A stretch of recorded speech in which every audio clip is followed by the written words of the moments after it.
ইয়া আইয়ুহাল্লাযীনা আমানু তুবু ইলাল্লাহি তাওবাতান নাসুহা। আল্লাহ পাক রব্বুল আলামিন দুনিয়ার মানুষদেরকে জানায় দেয়, আল্লাহ পাক রব্বুল আলামিন দুনিয়ার এই পৃথিবীর মুমিনদেরকে ডাক দিয়ে আল্লাহ তাআলা মায়ার নজরে মুমিনদেরকে ডাক দিয়ে বলতেছেন, ও মুমিনেরা, আমি আল্লাহ রব্বুল আলামিন তোমাদেরকে দুনিয়াতে পাঠাইছি ইবাদত করার জন্য। ঠিক কিনা বলেন? আল্লাহ তাআলা আমাদেরকে গোলামি করার জন্য পাঠাইছেন। আল্লাহ তাআলা বলেন, ওমা খালাকতুল জিন্না ওয়াল ইনসা ইল্লা লিয়াবুদুন। আল্লাহ পাক রব্বুল আলামিন জানায় দেয়, ও দুনিয়ার মানুষ শুনো, আমি আল্লাহ রব্বুল আলামিন তোমাদেরকে ইবাদত করার জন্য দুনিয়াতে পাঠাইছি। এই ইবাদত করার ক্ষেত্রে আমাদের অনেক ভুল ভ্রান্তি হয়ে যায়। এই ভুল ভ্রান্তিগুলা দূর করার জন্য আল্লাহ রব্বুল আলামিন এমন একটা মেডিসিনের ব্যবস্থা রাখছেন, যেই মেডিসিনটা কোনো বান্দা যদি গ্রহণ করে আল্লাহ রব্বুল আলামিন ওই বান্দার গুনাহ খাতা মাফ করে দেয়।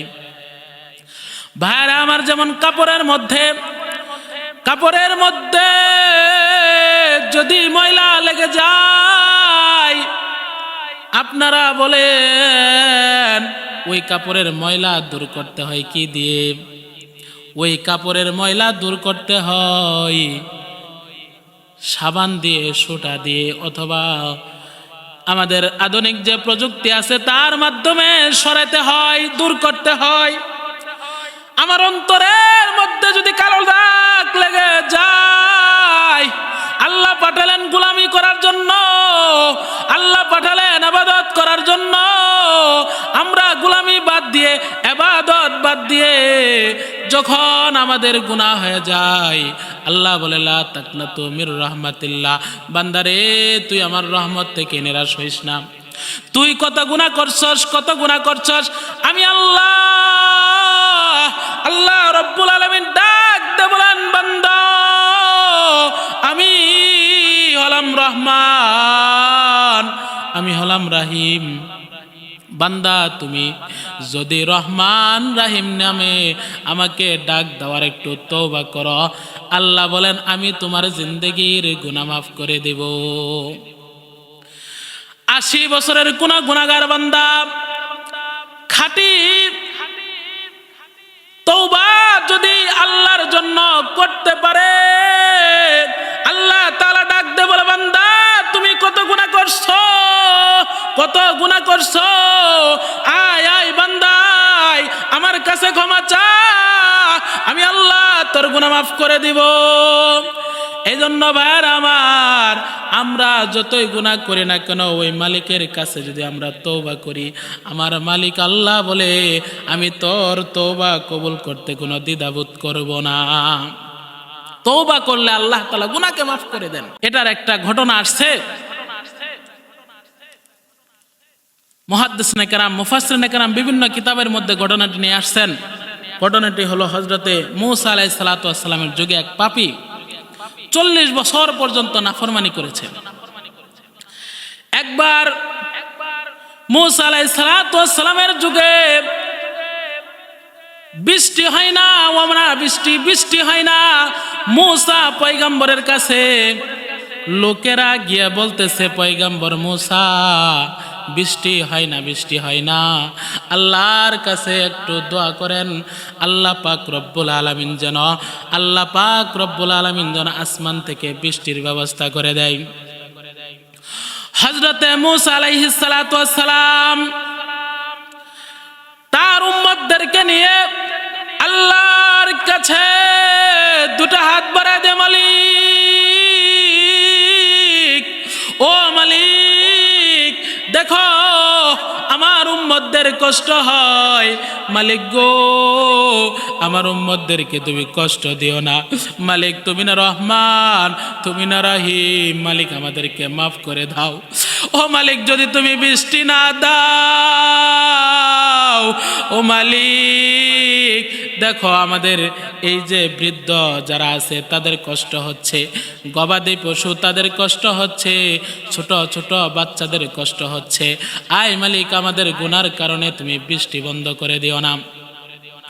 হযরতে মূসা পয়গম্বর আল্লাহর কাছে বারবার দোয়া করে। আপনারা বলেন, নবীরা যখন আল্লাহর কাছে কোনো দোয়া করে আল্লাহ তাআলার সাথে সাথে কবুল করে নেয়, পয়গম্বর মূসা আলাইহিস সালাতু ওয়াস সালাম বারবার আল্লাহর কাছে দোয়া করে, কিন্তু দোয়া কিন্তু কবুল হয় না। বারবার যখন দোয়া করে আল্লাহর কাছে, বারবার দোয়া করে, দোয়া কবুল হয় না। মূসা পয়গম্বর এবার ডাক দিয়ে বলতেছেন, আল্লাহ ও মালিক, তোমার কাছে হাত বাড়াইলাম, কেন দোয়া কবুল হয় না? আল্লাহ তাআলা মূসা পয়গম্বরকে ডাক দিয়ে বলতেছেন, ও পয়গম্বর মূসা, আপনি শুনেন, আপনি যে উপস্থিত মানুষদেরকে নিয়ে দোয়া করতেছেন, আপনার যে উপস্থিত এখানে জনতা আছে, এই উপস্থিত জনতাদেরকে সাথে নিয়ে আপনি দোয়া করতেছেন, আমি আল্লাহর মন চাই আমি বৃষ্টি দিব, কিন্তু এখানে একটা বড় পাপী আছে, একটা পাপী আছে, এমন পাপী আসাল্লাহ আরবাইনা সানাতান, যে 40 বছর যাবত আল্লাহর নাফরমানি করে আসতেছে। নাউজুবিল্লাহ। এমন একজন বড় পাপীর কারণে আমি বৃষ্টি দেই না। হযরতে মূসা পয়গম্বর ডাক দিয়ে বলতেছেন, মালিক তাহলে কি করব? কি করলে আপনি বৃষ্টি দিবেন? আল্লাহ তাআলা পয়গম্বর মূসাকে জানায় দেয়, আপনি এই মজমার মধ্যে ঘোষণা করে দেন, এই মজমার মধ্যে যে পাপী আছে, ওই পাপী যদি এই জায়গা থেকে বের হয়ে যায়, আমি আল্লাহ পাক রব্বুল আলামিন মুহূর্তের মধ্যে বৃষ্টি দিয়ে দেব। হযরতে মূসা আলাইহিস সালাতু ওয়াস সালাম ওই মজমার মধ্যে ঘোষণা করে দিলেন, ও শুনো, কে আছো পাপী রে, কে আছো পাপী, এই ময়দান থেকে তুমি বের হয়ে যাও। তুমি নাকি 40 বছর যাবত আল্লাহর নাফরমানি করে আসতেছো, আল্লাহর গোলামি করো না, আমাদেরকে আর কষ্ট দিও না, তুমি তাড়াতাড়ি বের হয়ে যাও। তোমার কারণে বৃষ্টি হচ্ছে না, তাড়াতাড়ি বের হয়ে যাও। তোমার কারণে বৃষ্টি হয় না, তাড়াতাড়ি বের হয়ে যায়, তাড়াতাড়ি বের হয়ে যাও। তোমার কারণে কোনো বৃষ্টি হচ্ছে না, বৃষ্টি হচ্ছে না, তুমি তাড়াতাড়ি বের হয়ে যাও।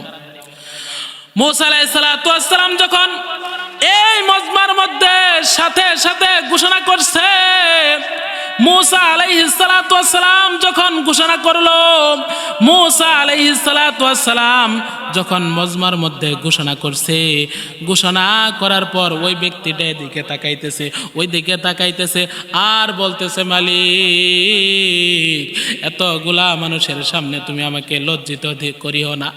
আই মালিক, আমি পাপ করেছি, আই মালিক আমি পাপ করেছি, তুমি তো গাফফার, তুমি সত্তার, আই তুমি মালিক, তুমি তো কারীম, মালিক তুমি আমাকে নিরাশ করিও না, নিরাশ করিও না। এতগুলা মানুষের সামনে আমি যদি এই মুহূর্তে এই জায়গা থেকে বের হয়ে যাই, ও মালিক আমি চিহ্নিত হয়ে যাব, আগামীকাল এই মানুষদের মধ্যে আমি কি মুখ দেখাবো? ও মালিক আমাকে লজ্জিত করিও না, কাজে আমি লজ্জিত হইতে চাই না। আই মালিক আল্লাহ, আমার গুনার চেয়ে তো তোমার রহমত বেশি, আমি তোমার কাছে তওবা করতেছি মালিক গো, আমার তওবা তুমি কবুল করে নাও। এবার ওই ব্যক্তিটা যখন মুহূর্তের মধ্যে আল্লাহর কাছে তওবা করছে, তওবা করার পরে আল্লাহ পাক রব্বুল আলামিন মুহূর্তের মধ্যে ওই বনি ইসরাইলের ওই ব্যক্তির তওবা কবুল করার পর আল্লাহ পাক রব্বুল আলামিন মুহূর্তের মধ্যে বৃষ্টি নাজিল করে দিয়েছেন। সুবহানাল্লাহ। বৃষ্টি যখন হয়ে গেল, বৃষ্টি যখন শুরু হয়ে গেছে, হযরতে মূসা আলাইহিস সালাতু ওয়াস সালাম আল্লাহ তাআলাকে ডাক দে বলে, আল্লাহ ও মালিক, তুমি না বলছো, তুমি না বলছো, তুমি না বললে এখানে একজন 40 বছর যাবত গুনাহ করতেছে, অনেকজন নাফরমান আছে, এর কারণেই তুমি বৃষ্টি দিচ্ছ না, এর কারণেই তুমি বৃষ্টি দিচ্ছ না। ও মালিক, আমি তো ঘোষণা করার পর আমি লক্ষ্য করে দেখলাম এখান থেকে কেউ বের হয় নাই। ও মালিক, তুমি কার জন্য বৃষ্টি দিলা? আল্লাহ পাক রব্বুল আলামিন ডাক দিয়ে বলেন, ও পয়গম্বর মূসা, শুনেন, আপনার যার জন্য আমি বৃষ্টি বন্ধ রাখছিলাম তার কারণেই আমি আল্লাহ রব্বুল আলামিন বৃষ্টির ব্যবস্থা করে দিয়েছি। হযরতে মূসা আলাইহিস সালাতু ওয়াস সালাম আল্লাহ পাক রব্বুল আলামিনকে ডাক দিয়ে বলেন, আল্লাহ, এই মুহূর্তে ওই ব্যক্তি এমন কি আমল করেছে যার কারণে তুমি তার 40 বছরের গুনাহ মাফ করে দিয়ে মুহূর্তের মধ্যে বৃষ্টির ব্যবস্থা করে দিয়েছ। আল্লাহ পাক রব্বুল আলামিন হযরতে মূসা আলাইহিস সালাতু ওয়াস সালামকে ডাক দিয়ে বলতেছেন, ও পয়গম্বর মূসা, শুনেন, ওই ব্যক্তি সে গোপনে আমার কাছে তওবা করছে, আমি মালিক তার 40 বছরের গুনাহ মাফ করে দিয়েছি। এই ব্যক্তি যখন তওবা করেছে, আমি আল্লাহ পাক রব্বুল আলামিন তার জিন্দেগীর সমস্ত গুনাহ খাতা মাফ করে দিয়েছি। এই জন্য তওবা করলে আল্লাহ পাক রব্বুল আলামিন জিন্দেগীর গুনাহকে মাফ করে দেন।